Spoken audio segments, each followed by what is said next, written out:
Sudarshan चटर्की TV news Marathi मध्ये सर्वांचे सहर्ष स्वागत। पाहूया आजच्या ठळक घडामोडी।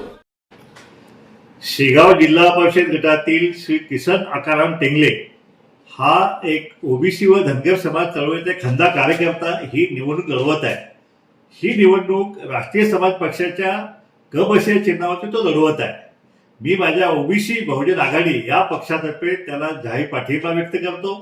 त्याचप्रमाणे या मतदारसंघातील धनगर समाज असतील, ओबीसी समाज बांधव असतील, मुस्लिम समाज बांधव असतील, इतर बहुजन समाज असतील, या सर्वांना मी नम्र विनंती करेन की आपण किसन टेंगले याच्या कपबशी या चिन्हावरती बटन दाबून त्याला प्रचंड मताने निवडून द्यावं व त्याला या मतदारसंघाची सेवा करण्याची संधी द्यावी अशी आपल्याला मी हात जोडून विनंती करतो। मी किसन आकाराम टेंगले शेगाव जिल्हा परिषद गटाचा राष्ट्रीय समाज पक्षाचा उमेदवार आहे।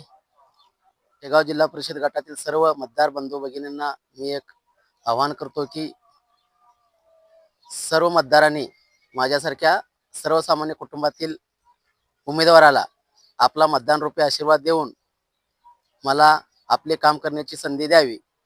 माझे निवडणूक चिन्ह आहे कबशी। येत्या 7 तारखेला कबशी चिन्हासमोरील बटन दाबून मला तुम्ही सर्वांनी जिल्हा परिषदमध्ये काम करण्याची संधी द्यावी ही सर्व मतदार बंधू भगिनींना माझी नम्र विनंती आहे।